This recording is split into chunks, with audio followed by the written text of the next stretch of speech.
لله الذي لا يبلغ مدحته القائلون ولا يحصى نعماءه الآتون ولا يؤدي حقه المجتهدون الذي لا يدركه بعد الهمم ولا يناله غوص الفتن ثم الصلاة والسلام على سيدنا ونبينا ومولانا أبي القاسم محمد صلى الله عليه وآله وسلم وعلى أهل بيته الطيبين الطاهرين المعصومين المنتجبين المنتخبين ولعنة الله على أعدائهم أجمعين من الآن إلى قيام يوم الدين أما بعد فبسم الله وبالله ثم بذكر ولي الله اللهم بوليك الحجة ابن الحسن صلواتك عليه وعلى آله في هذه الساعة وفي كل ساعة وليا وحافظا وقائدا وناصرا ودليلا وعينا حتى تسكنه أرضك طوعا وتمتعه فيها طويلا وهب لنا رأفته ورحمته ودعاءه وخيره. السلام عليك يا مولاي يا بقية الله يا صاحب الزمان عاجلك الله مولاي. Esselamu Aleyküm ve Rahmetullahi ve Berekatuh. Möhtərəm əziz möminlər, inşallah sizlərin lütfü ilə, yaxşı qulaq asmağınızla, diqqət göstərməyinizlə mən də bu danışacağım mövzunu yaxşı çatdıraram inşallah. Siz fikri xəyal elə söz, mən də danışığımı itirəcəyəm. Bir qədər dərs formasındadır inşallah. Və dünənki mövzunun ardıdır, silsiləvi söhbətdir bunlar. Biri digərinə bağlıdır. Ümumi bəhsimizin adı budur. Bütün danışdıqlarımızın adı budur. Dini, dinşünaslara, dinin sahiblərinə təqdim etmək. Necə ki, dünən Şah Abdüləzimin öz dinini İmam Hadi əleyhissalatu vəssalama təqdim eləməsi hədisi ilə başladıq. Etiqadı doğru tanımağını və onların doğru olub olmadığını başa düşməyin yollarından biri və mühümü dini, din bilicisi olan böyük şəxsiyyətlərə təqdim eləməkdir. Ki, bu ilə öz etiqadının düz olub olmadığını, doğru olub olmadığını öyrənə bilərsən. Xüsusilə etiqad məsələləri, hansı ki, yalnız vəhiy, Peyğəmbər sallallahu aleyhi və səlləm və əhl-i beytinin xəbərləri ilə sübut oluna bilər. Düzgünlüyü yalnız onların xəbəri ilə və vəhiy ilə sabit ola bilər. İstənilən mövzular, şəriət, əxlaq, əqidə, yalnız səhvdən uzaq olan Peyğəmbər və pak imamların vasitəsilə doğru şəkildə öyrənilə bilər. Qəbul edirsiniz ki, bunları düzgün şəkildə öyrənməyin yolu Quran və əhl-i beytdir, başda Peyğəmbər olmaqla. Bəzi əsli, əsas, üsuli əqidələrdə ağıl və şəriət ortaqdır. Bəzi əqidəvi məsələlərdə ağılla şəriət ortaqdır. Əsli etiqadlarda hökm verən əsas vasitə ağıl olsa da, Quran təkcə ağılla kifayətlənməyi qadağan edib. Təkcə ağılla hərəkət eləməyi qadağan edib. Yəni, ortaq da olsa belə qadağan edib. Və vəhyə əsaslanan mənbələrə istinad etməyə çağırıb Quran-ı Kərim.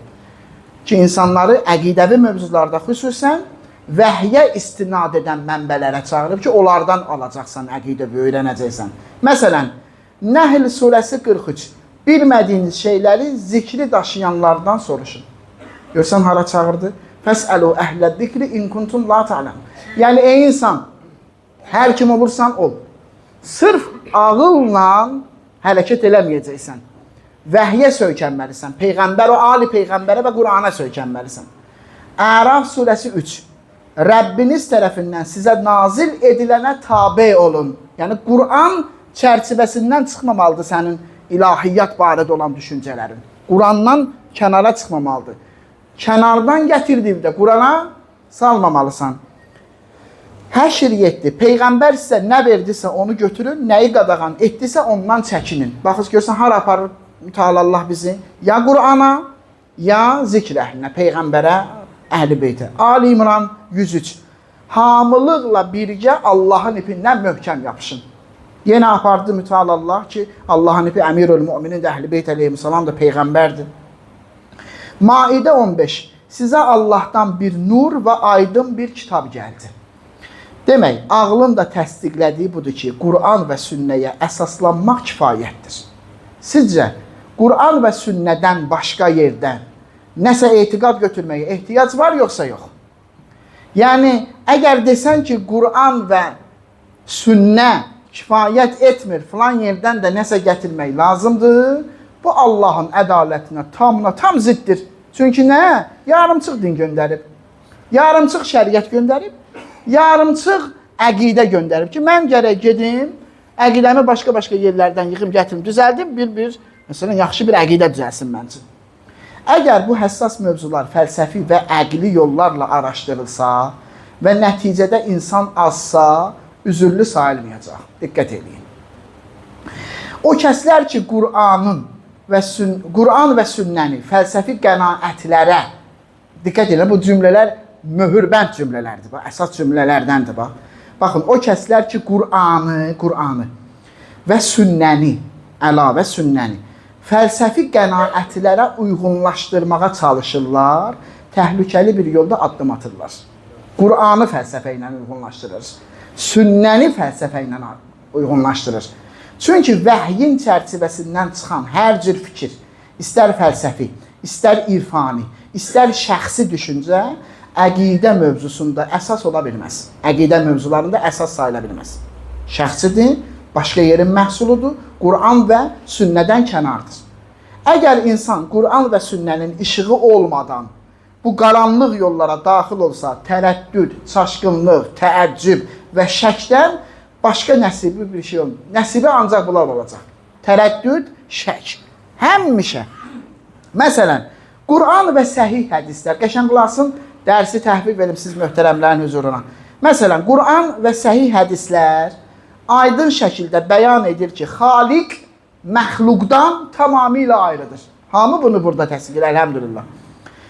Və onların arasında heç bir zati və həqiqi oxşarlıq yoxdur. Bənzərlik yoxdur. Xaliqlə məxluq arasında heç bir oxşarlıq və bənzərlik yoxdur. Xaliq məxluqdan tamamilə ayrıdır. Necə ki, Quranda Allah özü barədə buyurur. Leysə kəmislihi şeyun. Allahın mislində bir şey yoxdur. Allahın oxşarı yoxdur. Şura 11. Və ya Məryəm surəsi ayə 6. Həl tə'ləm ləhu səmiyyə. Sən Allah üçün bir adaş mı tanıyırsan? Allahın adaşı olsun, birini mi tanıyırsan? İmam Cəfər Sadiq əleyhissalam buyurur. Görürüz, nə qəşəng cümlələrdir. Hər nə ki zehnüvə gəlir, Allah ondan başqadır.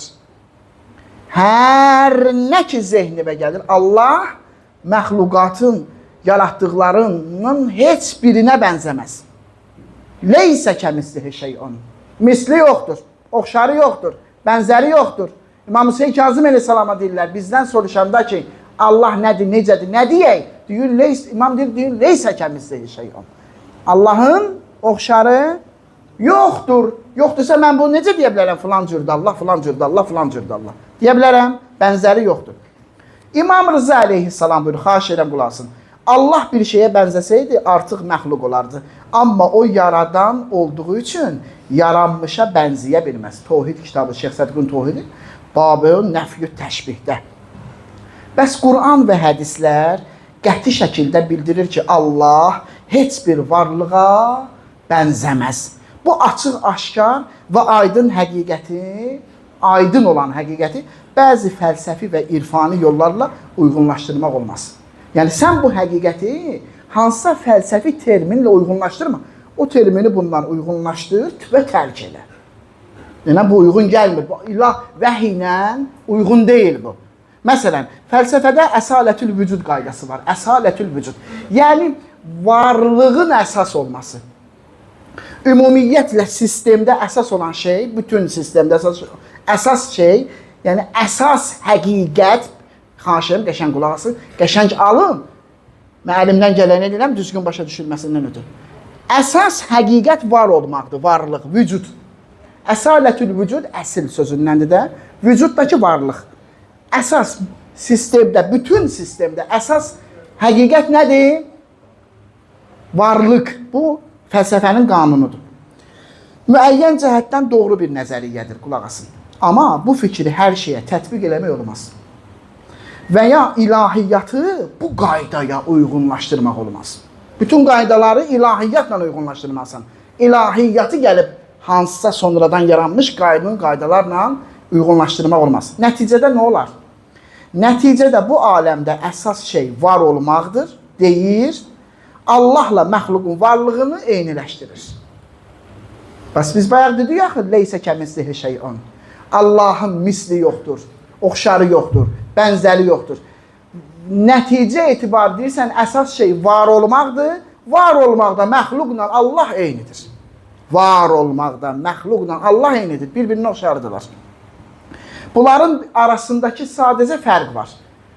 Var baxımından o da vardı, məxluq da vardı, amma aralarında sadəcə fərq var. Fərq nədədir? Məsələn, deyir, fərq qüvvət və zəiflikdədir. O qüvvətli varlıqdır, sən qüvvətsiz varlıqsın. Ya məsələn, böyük və kiçiklikdədir fərq. O böyüdür, sən balacasın. Amma varda sən oyuna neylisən? Nəticələri var, bu məntiqin, bu düşüncənin nəticəsi var, ha. Ki, sən nəticədə var olmaqda Allahla eynisən. Bunlar bir-birinə qohumdular axı, irfani nəzəriyyələrlə, sufi nəzəriyyəsi ilə, təsəvvüf nəzəriyyəsi. Qohumda axırda gedəcək ki, hamı da yolda Allah. Hamı Allahlaşır. Allah cisim deyil.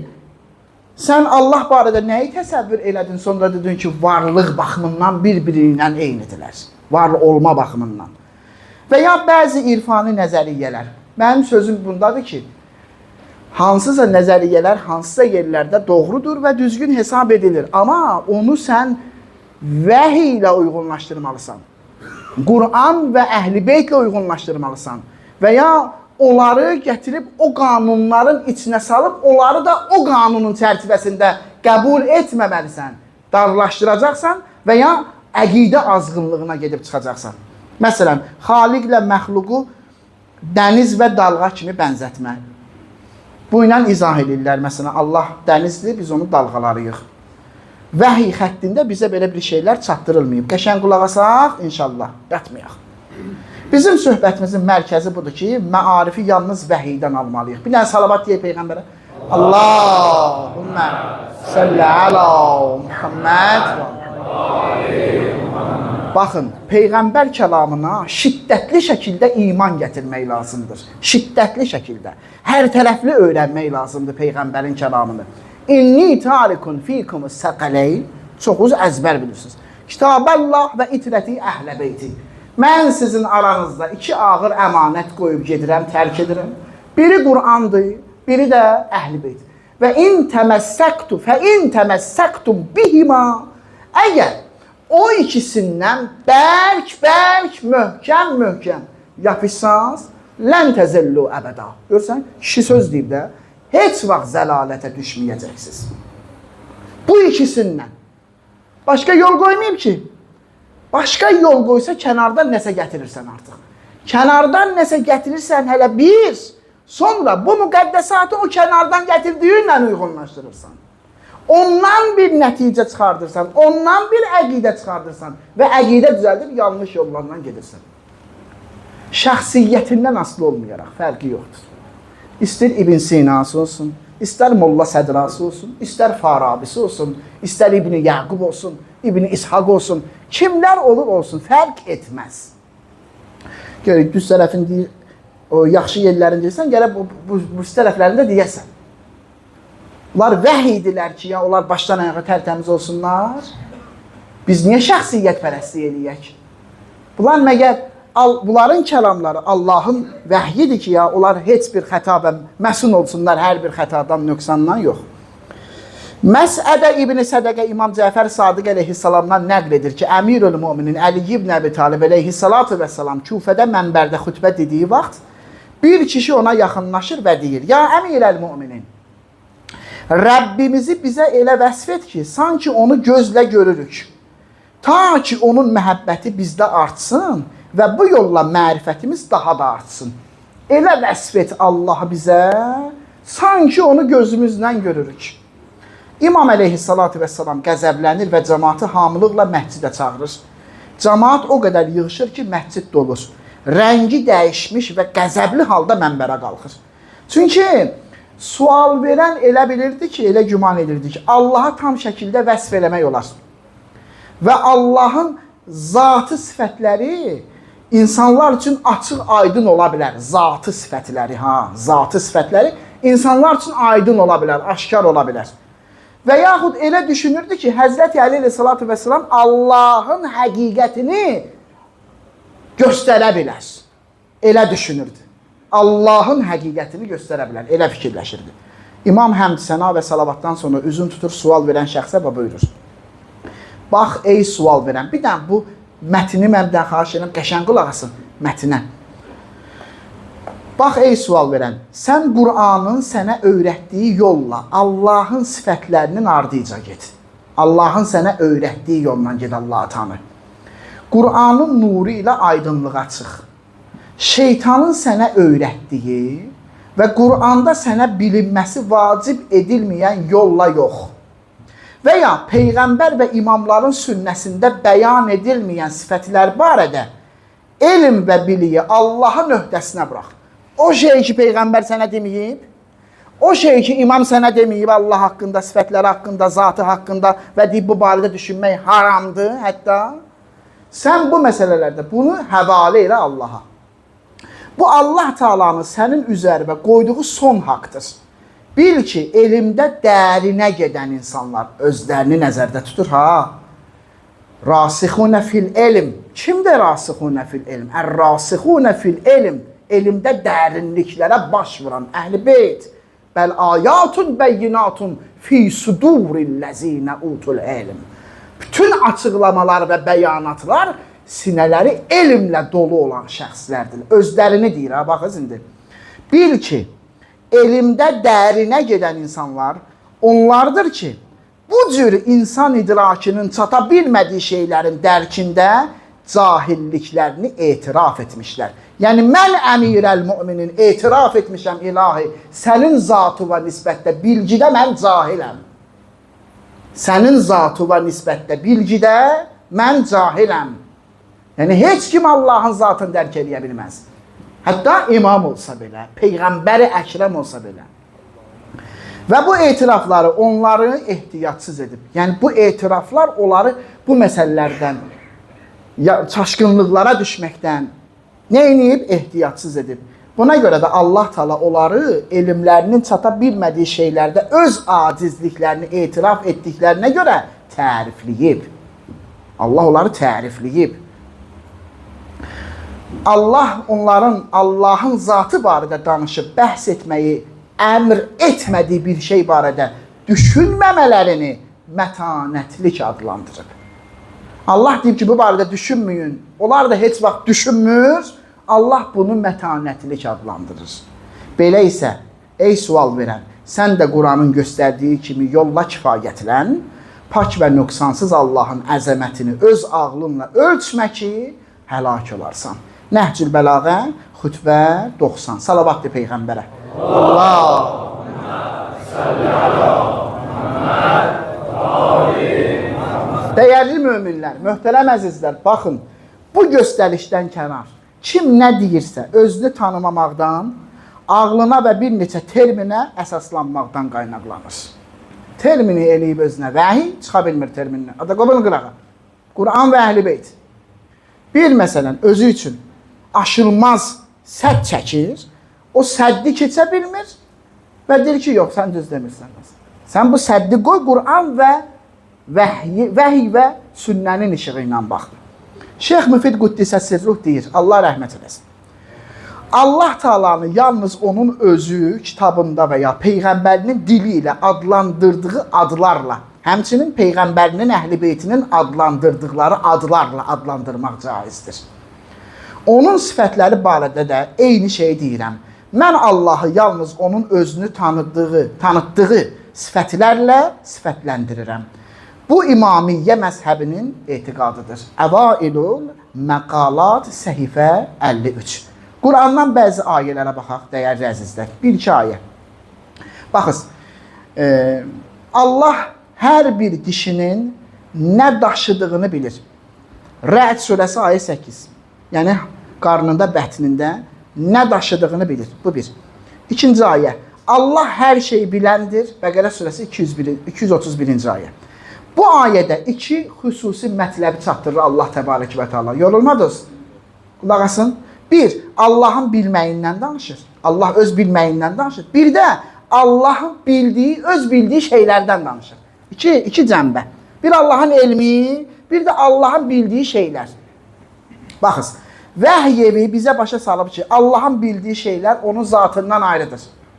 Allahın bilməyi, bildiyi şeylərlə təvafuq eləmir.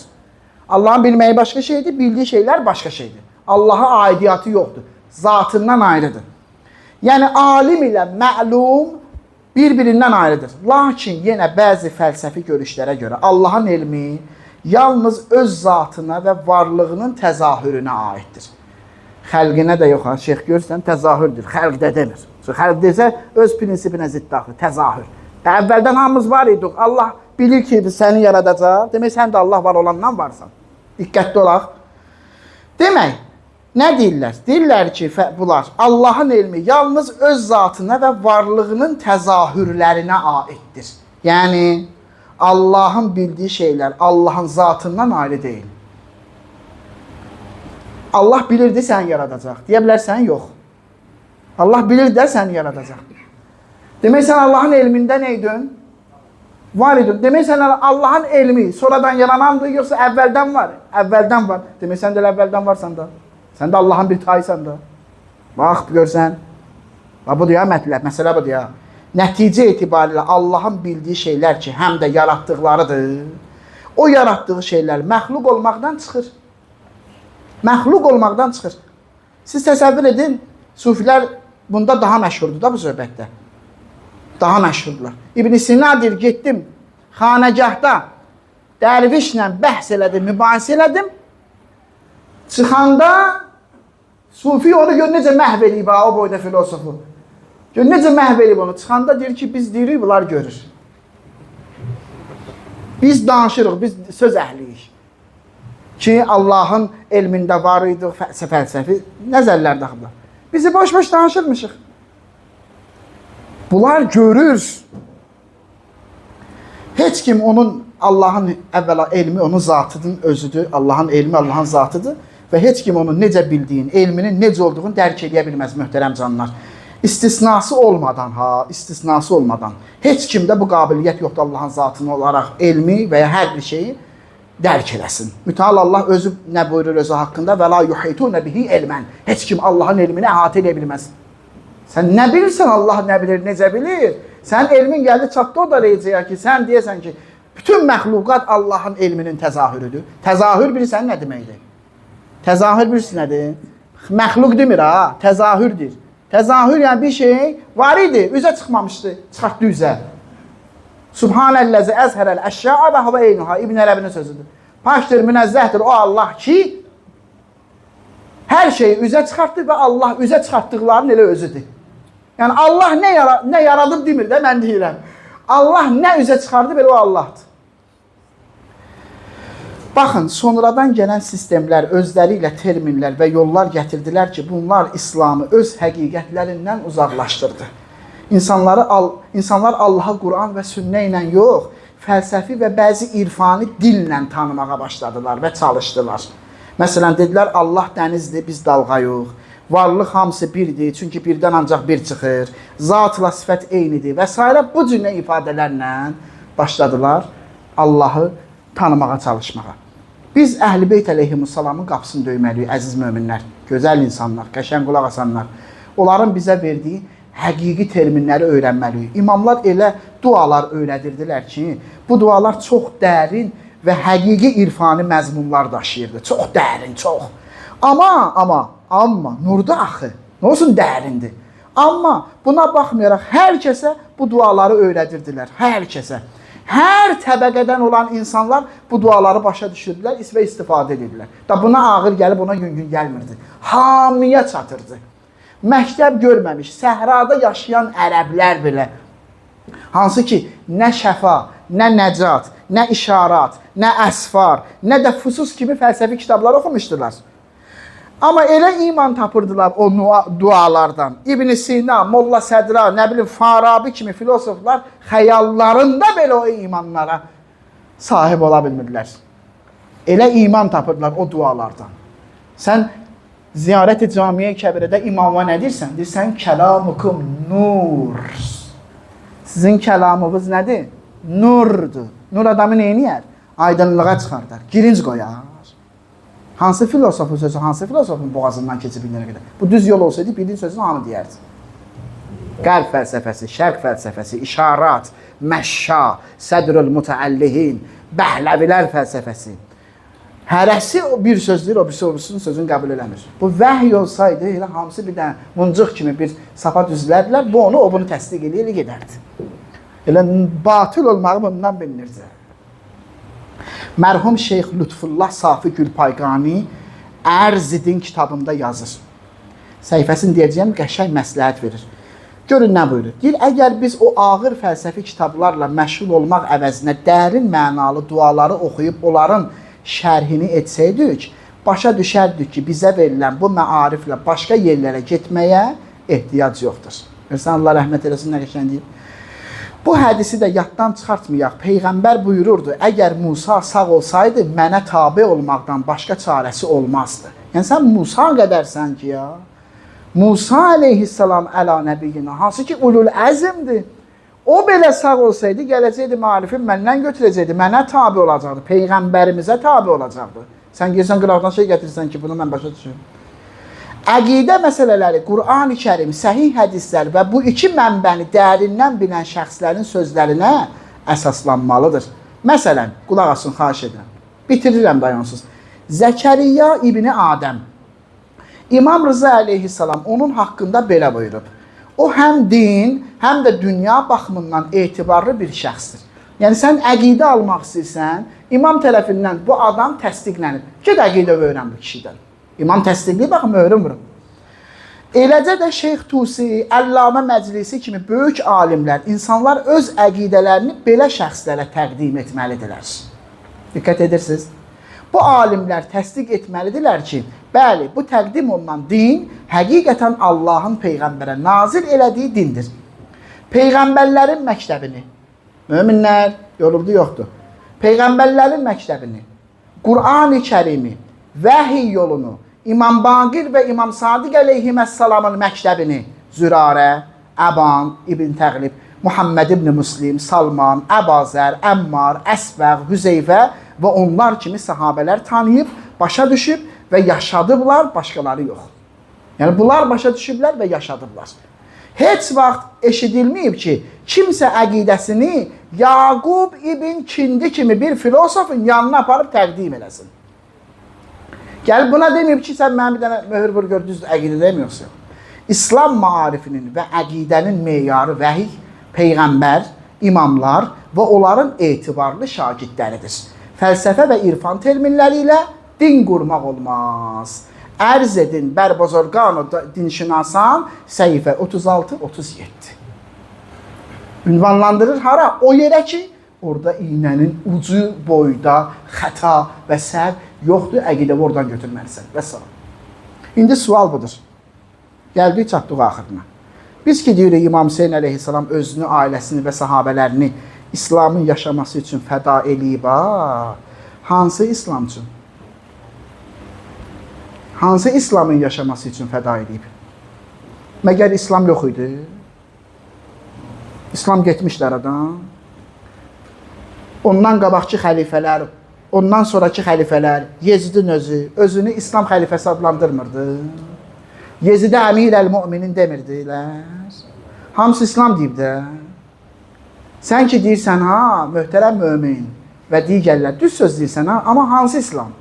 Hansı İslamın aradan getməməsindən ötürü özünü, ailəsini fəda elədi? Hansı İslam? İslam var idi. Hamı namaz qılan idi. Hamısı namaz qılan idi. Döyüşə gələnlər də namaz qılan idi. Allah'ın demədiyi namazı qılanlar idi. Amma namaz qılan idilər. Hansı İslam üçün özünü fəda edib? O İslam ki, onun içində Səqələyn məarifini fəda, qorumaq üçün fəda edib. Səqələyn, Quran və Əhl-i Beytin məarifi içində olan, içəriliyi Quran və Əhl-i Beyt olan İslamın qorunmasından ötürü özünü, ailəsini fəda edib. Yəni, həqiqi İslamın qorunmasından ötürü özünü, ailəsini və sahabələrini fəda edib. Hansı ki, olmasaydı o, məhv eləyəcəkdi, aradan gedəcəkdi. O həqiqi İslam, Muhammediyyül vücud, Hüseyniyyül bəqa. Allah'a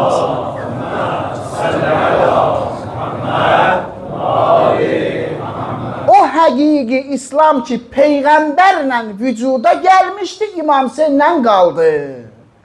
İmam Hüseynlə qorundu. O tevhid ki, babayaqdan Allah tanımaqdan danışırıq. İmam Hüseyin Aleyhisselam olmasaydı, biz bunu danışmırdıq. Heç biz yox, bizlərin xəyalımızdan keçmirdi. Heç bizim alimimiz, üləmamız, əlləməmiz də yox idi. Heç kimimiz yox idi. O tevhid ki, o tevhid ağacı ki, quruyurdu da, qurumaq üzrə idi ki, qurutmaq istəyirdilər. Əvvəl kökün qurmuşlar, nəticəsini Yezid aparacaqdı. Qanı ilə suvardı o ağacın kökünü, qoymadı qurumağa, çiçəkləndirdi. Gəldi, sənə də çatdı, mənə də çatdı və xoşbəxtdir ki, bu pak müqəddəs əqidənin daşıyıcısı yox. Muharrem ayının 3-ü mən bilməyənlər üçün təkrarım, mən bir girişdə dedim ki, mən xronologiyanı davam etdirəcəyəm hər günə ki, hər gün nə baş verib. Ona görə ikinci hissəni qısa şəkildə deyirəm. Muharrem ayının 3-ü 2 hadisə baş verib.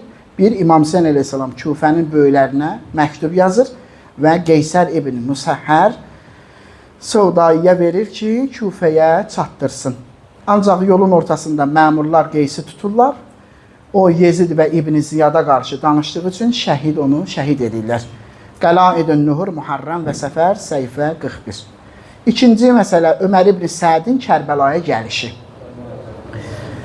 Demək, ilk gəlişdən söhbət gedir ki, sonra ordu çoxalacaq. Muharrem ayının 3-ü Ömər ibn Səd 6000 və ya 9000 suvari ilə Peyğəmbərin övladı İmam Hüseyin Aleyhisselamı qətlə yetirmək məqsədi ilə Kərbəlaya daxil olub. İmam Hüseyin Aleyhisselamın qarşısında ordugah qurur və çadırlar tikdirir. Bəzi mənbələrdə qeyd olunub ki, o Muharrem ayının 4-ü Kərbəlaya daxil olub. Min Mədinə ilə Mədinə səhifə 343. Bəli, möhtərəm əzizlər, Kərbəla vaqiəsinin unudulmaz və çox təsirli hissələrindən biri Hürr ibn Yezid Riyahidir. Ruhu şad olsun. Böyük şəxsiyyətdir. Qoy yadıma düşüb deyim. Seyyid Muhsin Həkim, 1-ci Minhac-ı Salihin yazan Seyyid Muhsin Həkim. Onun qəbrinin başında dayanır. Deyir ki, mən aliməm, sən alim olmamsan. Bilirsiniz möminlər, bizim canımız çıxır, həmişə bir dənə mətləbi çatdıraq, bir yolla özü və Əhl-i Beytə qoşmalısan ki, sən qiymətdənəsən. Qəbrinin yanında deyir, danışır oyuna, söhbət edir. Deyir ki, sən alim olmamısan. Mən aliməm, sən alim olmamısan. Mən kitablar yazmışam, nə qədər, sən heç nə eləməmsən. Mən Seyyidəm Fatimə balasıyam. Sən Seyyid deyilsən, Peyğəmbər övladı deyilsən. Mən nə bilim, nələr eləmişəm, sən eləməmsən. Nə səbəb olub axı? Mən yox, zəmanənin imamı gəlir sənin qəbrinin qabağında dayanır, sənə salam verir. Nə səbəb olur? Sonra cavab verir. Cavab deyir budur ki, sən dəqiq özü Əhl-i Beytə qoşmusan. Mən hələ bilmirəm, qoşulacam, axırım necə qutaracaq, bilmirəm.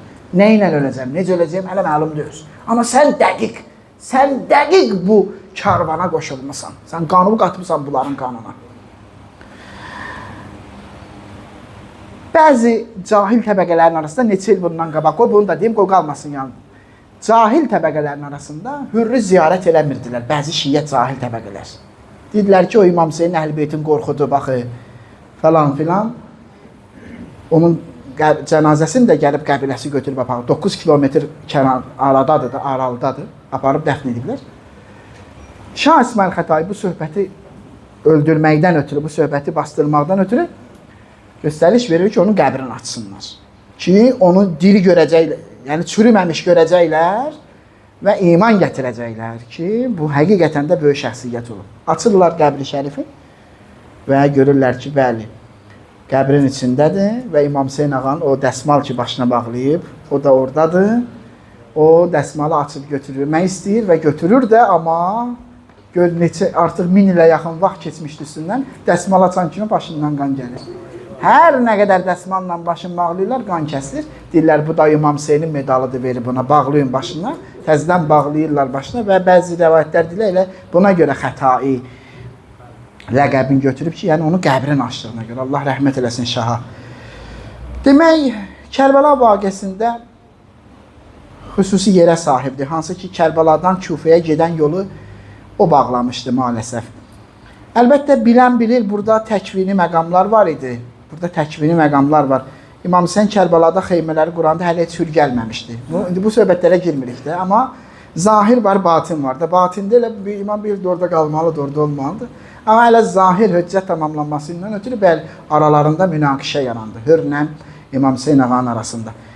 Lakin hür səbəb oldu xeymədə xanımların, uşaqların qorxmasına səbəb olmuşdu. Qorxurdu. Uşaqlar onların qabağını kəsməsindən qorxuya düşmüşdülər.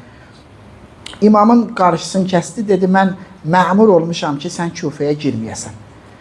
Səndən də istəyirəm, geri qaydasan. Kufə əhli səni istəmirlər. İmam dedi, Kufəllər özləri mənə məktub yazıblar. Dedi, mən o məktubu yazanların içində yoxam, mən məktub yazmamışam. Mən səni çağırmamışam. Bəzi qeydlərdə var, imam ona dedi ki, səkələtkə onmu ki, anon yaşında otursun. Ağır sözlə ərəblərdə, ağır qarğışdı. Hür dedi, sən ona Fatimə-i Zəhradır.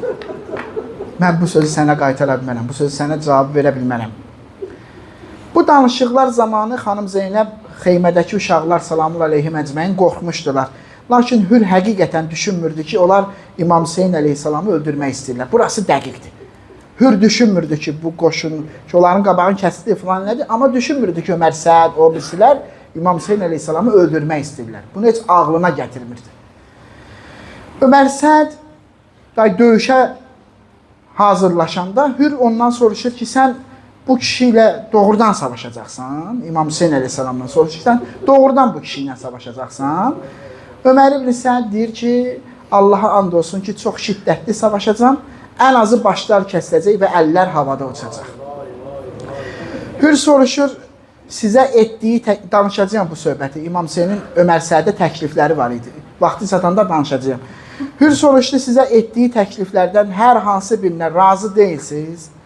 Ömər ibn Səəd dedi, əgər ixtiyar məndə olsaydı bunu eləyərdim. Lakin sənin əmirin qəbul etməyib. Əmir yəni ibn Ziyad.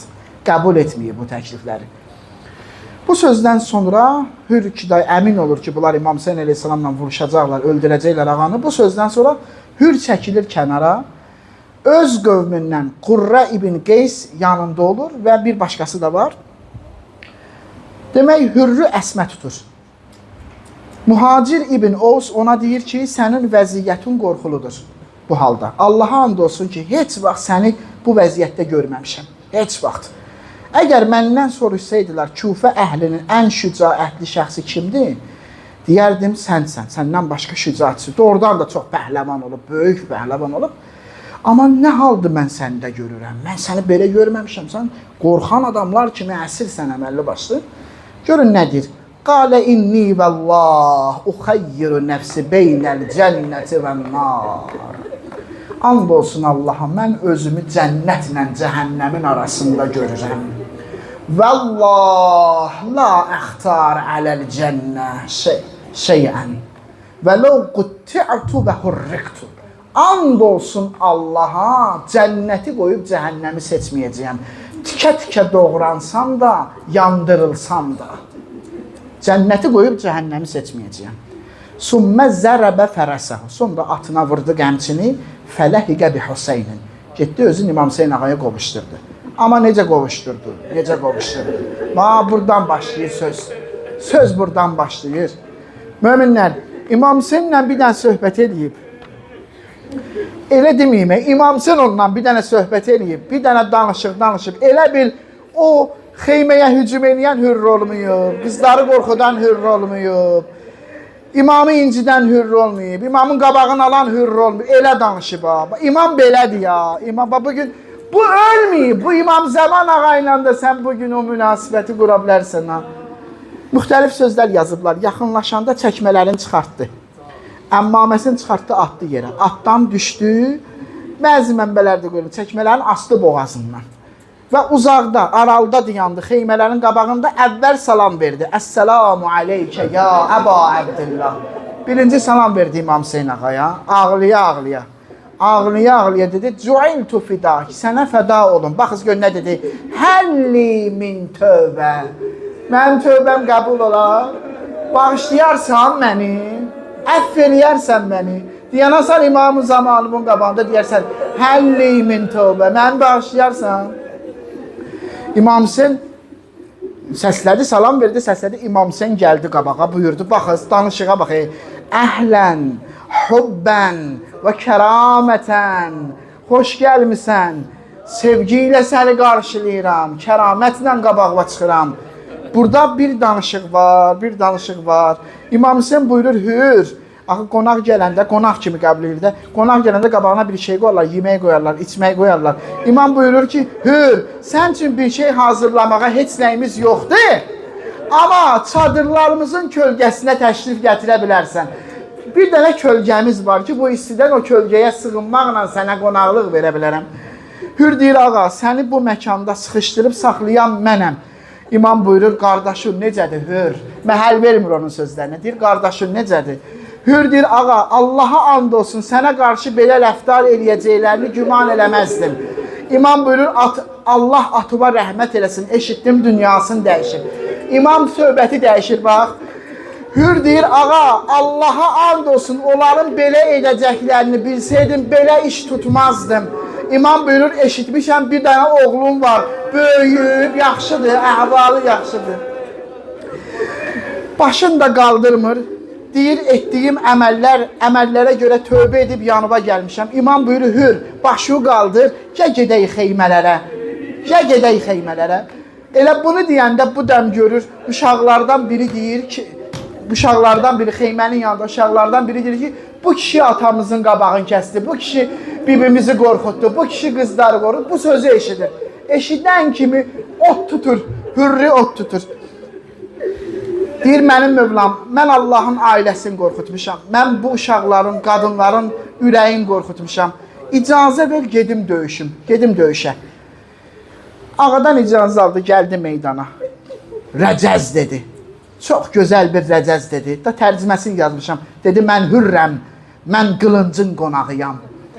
Qılıncla boynunuzu vuracağam. Bu torpağa gələn ən yaxşı insanı müdafiə edəcəyəm. Çox güclü idi, çox şücaətli idi, pəhləvan idi. Çox mərdanə döyüşdü, bacarmırdılar. Döyüş qaydalarını çox möhtəşəm bilirdi. Nəhayət məcbur qaldılar, dövrəyə aldılar. Hürrü nizələrlə, oxlarla vurdular, atdan saldılar yerə. Ardıca qardaşı gəldi, qardaşını öldürdülər. Qulamı gəldi, qulamını öldürdülər. Hür atdan düşəndə İmam Hüseyn əleyhissalatu vesselam özünü yetirdi. Deyirlər ki, fəsərvə sürətlə, quş kimi uçdu, yəni elə sürətlə getdi, yüksək bir ab-ı hava ilə imamı bu vəziyyətdə gördülər, o düşmənlər qaçdılar, hür qaldı, düşmənlər qaçdılar. Qulaq as, yandıracaq sözlər var, oturdu hürrün başını qoydu dizinə. Bilsən nə dedi? Nə demişdi əvvəl? Səkələtkə ummuk demişdi, anonyasında oturmuşdu. Bilsən nə dedi? Dedi, rəhimallah ummək. Allah anova rəhmət eləsin, hür. Adını hür qoyub, sən həqiqətən də hürsən, azadsan. Oturdu, başını qoydu, hürrün başını götürdü, qoydu dizinə. Birinci, bax, yadınızda saxlayın. Birinci qan ki, İmam Hüseynin paltarına deyib, hürrün qanıdır. Bütün şəhidlərin qanı var İmam Hüseynin paltarında. Şəhadət verəcək qiyamət günü o qanlar. Allahın huzuruna aparacaq. Bəli, başından sürətlə qan gedirdi. Cibindən bir dəsmal çıxartdı. İmam əleyhissalam bəzi rəvayətlərdə var. O dəsmalı xanım Zəhra salamullahi aleyha özü toxuyub. O dəsmalı. Hansı ki o dəsmalla üzün silib xanım Zəhra. Uşaqlarının üzün silib. Bağladı Hürrün başına. Bağladı Hürrün başına. Hürrün oğlu Əli ibn Hür. Baxız bir dənə. 16 yaşı var idi. Atası meydanda düşüb yerə. Elə bilir ölüb. Elə bilir ölüb. Atasının başı üstə getmədi. Getdi İmam Hüseyin ağanın yanına. Gəldi İmam Hüseyin ağadan icazə aldı. Dedi mənə icazə ver. Mən gedim döyüşüm. 16 yaşı vardı. Döyüşə gedim. İcazə aldı, getdi meydana. Gəldi meydana çatmamış. İlk getdi atasının nəşinin üstünə. Elə bildi ölüb. Nəşinin üstünə çatanda əyildi atasının yanağından öpdü. Atasının yanağından öpdü. Yanağını öpəndə sən demək ölməyimmiş. Hür gözlərini açdı. Çox zəif səslə dedi burada nə edirsən? Dedi gəldim mən də canımı bu ağaya fəda eləməyə. Mən də canımı bu ağaya qurban eləməyə gəlmişəm. Hür təbəssüm elədi. Oğlun dua elədi, dünyasını dəyişdi. Və oğlu da getdi, dünyasını dəyişdi. İndi ay möminlər, bizim sözümüz burada nədir? Bizim sözümüz budur ki, ərzimiz budur. Ağa, oğul gəldi atanın yanağından öpdü. Ata da gözlərini açdı, dua elədi oğlunu. Hə. Ama Zöhri Aşura, bəh, Əli Əkbər. Zöhri Aşura, Aşura günü. Ata gəldi oğlunun yanağından nə qədər öpdü, oğul gözünü açmadı. Oğul gözünü açmadı, nə qədər öpdüsə gözlərini açmadı. Bax mənə, fəvədəə xəddəhu ələ xəddihi, üzün qoydu Əli Əkbərin üzünə. Niyə? Niyə üzün qoydu ay mömin? Niyə? Çünki götürə bilmirdi oğlunu. Əlin tuturdu, əli çıxırdı. Başın tuturdu, başı çıxırdı. Və qalə bunəyyə 3 dəfə oğlum, vələdi Əli. 3 dəfə oğlum Əli dedi. Başın qaldırdı göyə dedi Ömər Səd, Allah nəslümü kəssin. Ki mənim balamı öldürdün, mənim bu cür övladımı öldürdün, Allah nəslümü kəssin. Əla lə'nətullah ələl qavmiz zalimin.